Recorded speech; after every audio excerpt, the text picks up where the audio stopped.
The Lord be with you. A reading from the Holy Gospel according to Mark. Jesus said to his disciples, "In those days, after that tribulation, the sun will be darkened, and the moon will not give its light, and the stars will be falling from the sky, and the powers in the heavens will be shaken. And they will see the Son of Man coming in the clouds with great power and glory. And then he will send out the angels and gather his elect from the four winds, from the end of the earth to the end of the sky. Learn a lesson from the fig tree. When its branch becomes tender and sprouts leaves, you know that summer is near. In the same way, when you see these things happening, know that he is near at the gates.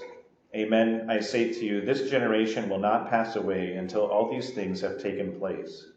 Heaven and earth will pass away, but my words will not pass away. But of the day or the hour no one knows, neither the angels in heaven nor the Son, but only the Father." The Gospel of the Lord. Praise to you, Lord Jesus Christ.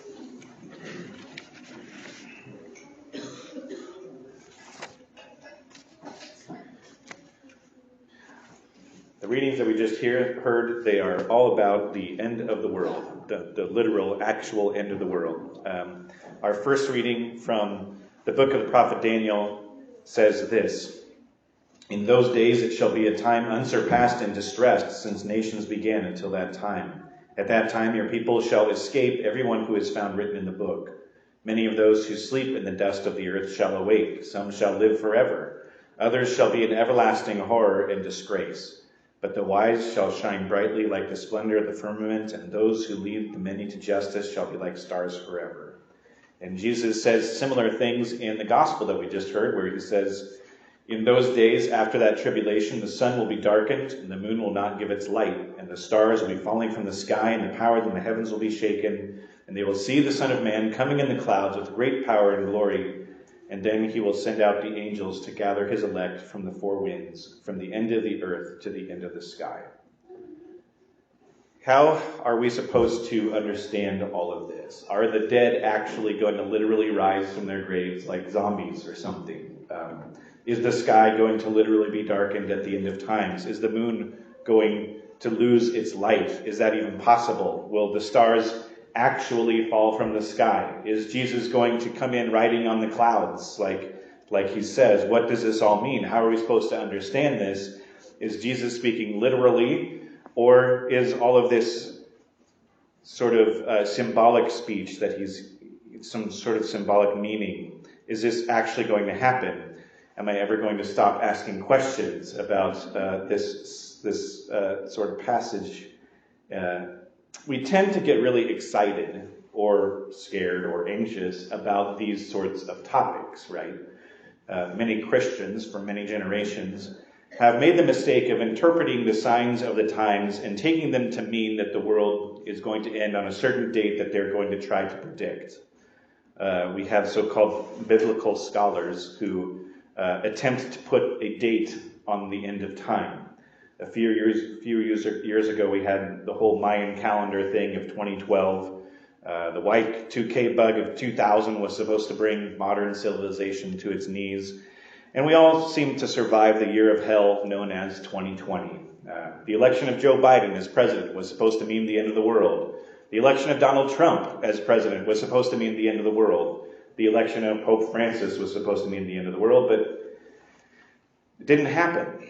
It seems like there are always predictions made about the end of the world that never turn out to be true. And even in the scriptures that we read, St. Paul, he talks about how as if Jesus was going to come back any day now. And even in the words that we just heard Jesus say, he says, "Amen, I say to you, this generation will not pass away until all these things have taken place."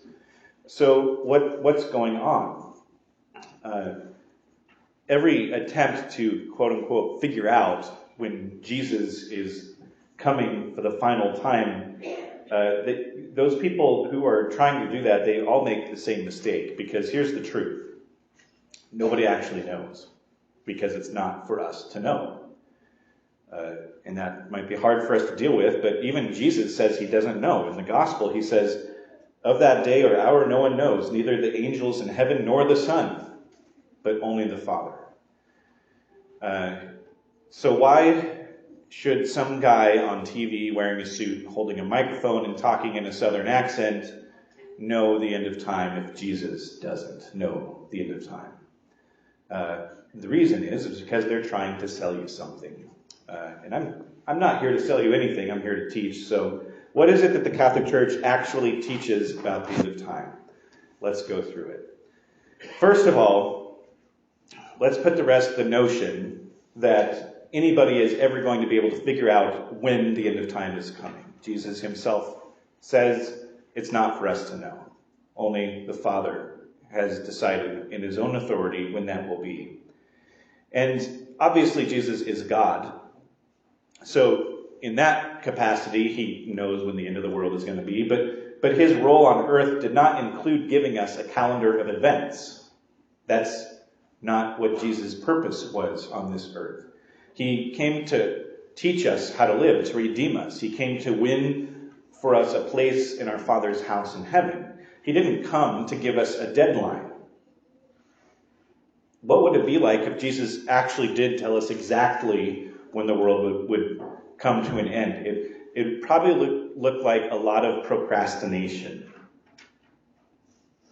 If you give me a deadline, I'm usually going to wait until right before the deadline to finish it. It's human nature, and our faith deserves better than that. We should be living each moment as if it were our last moment, for the very reason that it could be our last moment.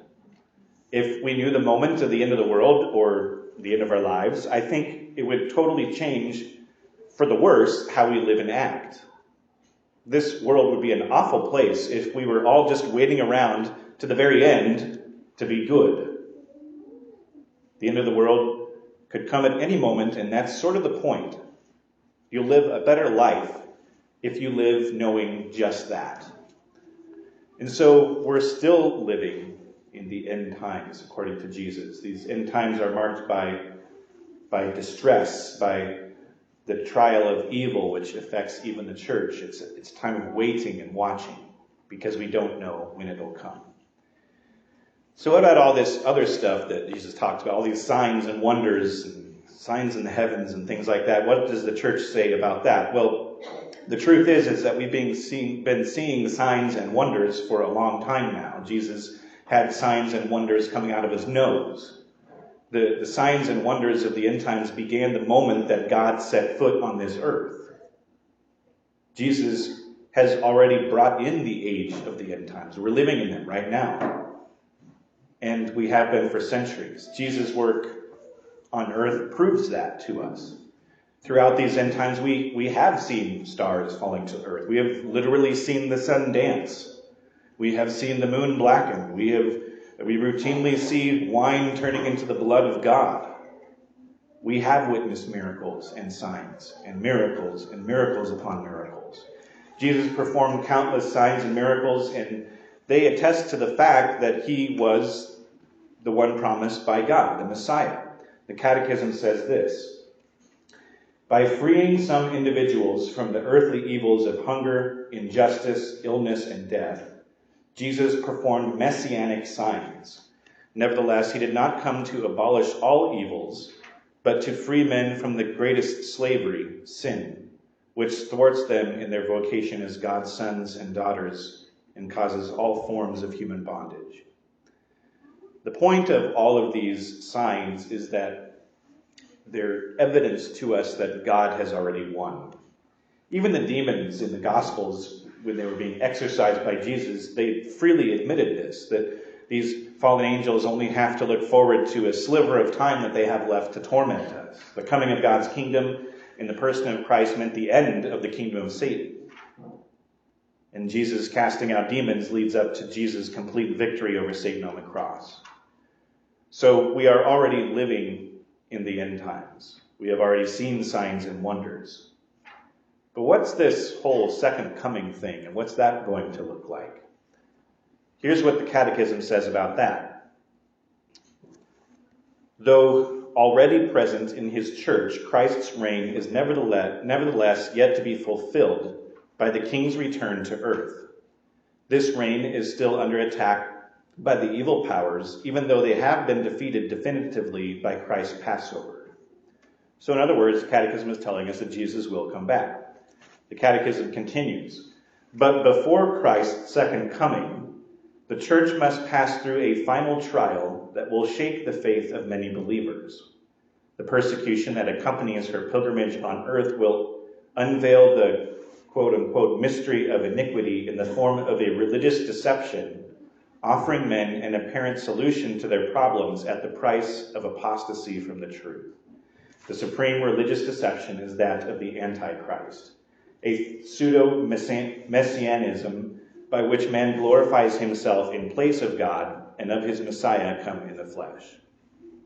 I'll go through what that means, but I have preached about this before, and I think it is certainly coming. Perhaps it's already here. I'm not predicting the end of the world. I'm just saying that we're living in the middle of a deception right now.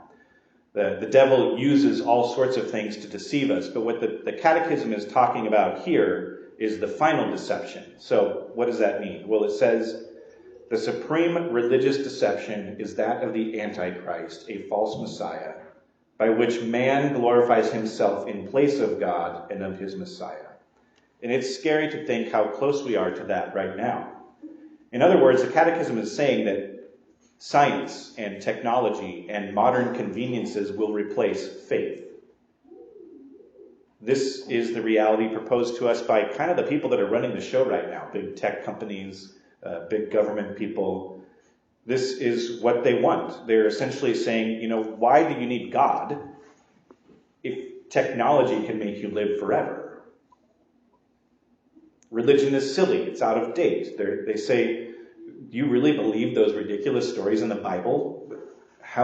Those are like fairy tales. Those are made up by people a long time ago to explain things that they didn't understand. And now people cling to religion so that they have an excuse to be homophobic or transphobic or racist or anti-Semitic. Sunday should be a fun day. It should be a day about family and the people that you love, not about God. It should be a day where we attend sporting events and support our children and the things that they're interested in. Church is pointless. Why does God need any of our time in the first place? Religion, they will tell us, is the great deception. Religion is a tool for powerful people in Rome to control you. Religion is a scam that is used by people to make themselves rich. Religion is the last thing to clutch onto when we realize that there is nothing else after we die. Religion is something to make us feel safe, to make us feel special, to make us feel unique, when really there are 7 billion other people just like you that can take your place. But science, on the other hand, there is no limits to its wonders. Genetics, communications, connectivity, convenience, instant gratification, and control. It's the new gospel. You see, the devil won't need to make a show of things to get his way. He isn't going to make himself known by any great actions or wonders. The devil will attempt to win as many people as possible merely by encouraging us to eventually make ourselves into gods.